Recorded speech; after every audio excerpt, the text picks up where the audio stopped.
If anybody's seen the new Sora 2 videos, you're absolutely blown away, just like I am, with just how perfect they are and the range of them, the things you can do with them, just how amazing they look. If you think about, a year from today, if you think about 6 months from today, or even 3 months from today, these things, it's going to be absolutely perfected.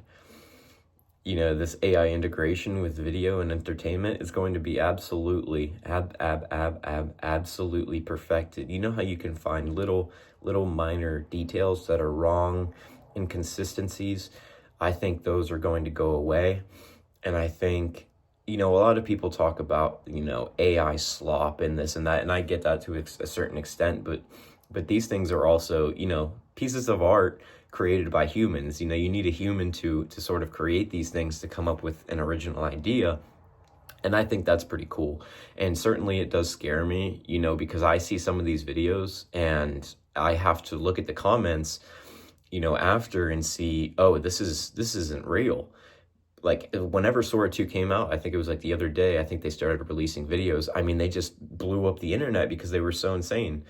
I mean, one of them was SpongeBob getting pulled over. I knew that one was fake, but then I saw some, and it perfectly replicated like iPhone footage, and it was just, it was real. Like, it was totally real to me. It was so real, and if it's able to do, if it's able to capture reality like that, I'm curious what is going to have to take place for there to be movie generation. I don't think that's too far away. And generating an entire movie in what, if not any industry, I want to see the Hollywood industry burn. With all these famous people and all these celebrities and stuff, I want to see that burn, to be honest. So I'm kind of excited for that, although there are a lot of jobs of people who are in that industry. It's a huge industry and it makes a lot of money.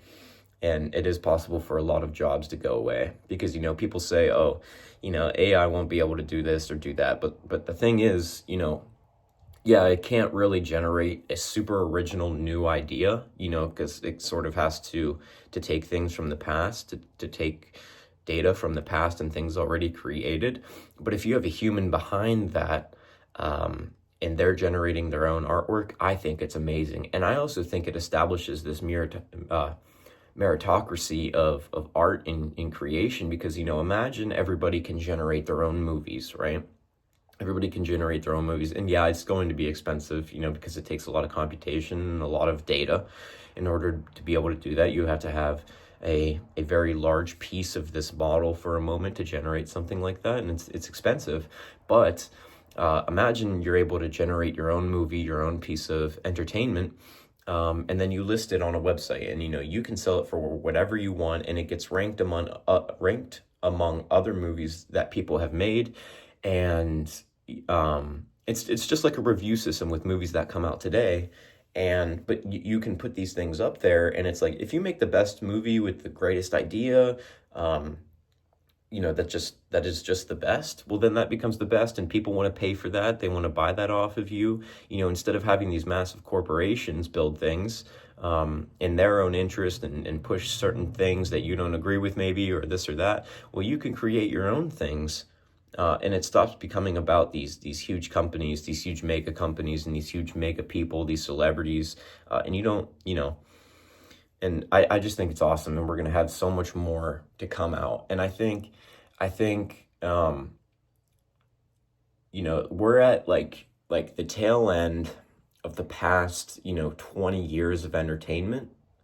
And I think, once we get to this point where, humans are just generating all this stuff, for content, for consumption on a phone, eventually it's just going to evolve into another stage. And that's what I'm really excited for. And it's hard to know really what that is, what kind of interface we're going to be having with these models. What can we create? Can we simulate realities? Can we augment this reality?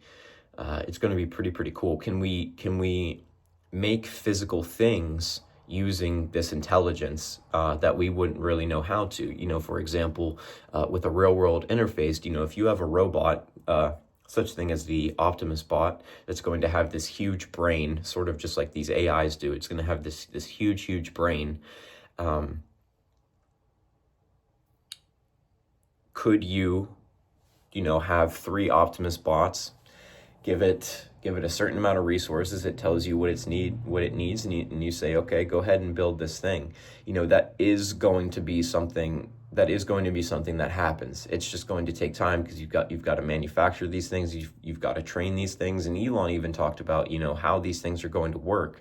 And once you have 1 billion of these things in the world, or 1 million or 10,000, they're going to start training in the real world. So they're going to start learning and creating memory in the real world. And that's the most important thing. It's like, people are going to say, oh, how are they going to work when they come across this, or that? Well, it's just like humans. They might not be as quick-witted, but they are going to learn. And that's the thing about machines, is they don't stop learning and they don't forget.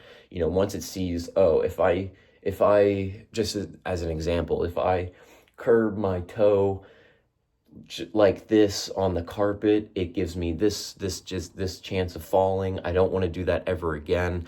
I'm computing all of these things all at once. That's probably not a good example, but whatever. But it's going to learn all these things at once, and it's going to remember everything, okay?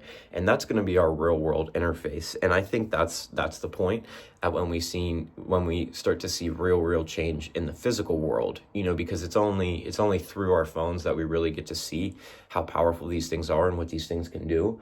But once we have something like a robot that's able to physically interface with the world, then it's going to be crazy. And then I think after that, inevitably we have to interface, we have to integrate, we have to become the singularity with AI. So once it starts manifesting in the physical world, well, then it needs to start manifesting in our brains. We need to interface, and we need to integrate. And a lot of people, they just like, that sounds terrible, it sounds bad, it sounds this. And I get that, and there's certainly, you should have those worries, and you should have good and bad takes, but it's the future, and it's going to happen. It's inevitable. These things are going to happen. So I think me personally, I like taking the optimistic approach to this. So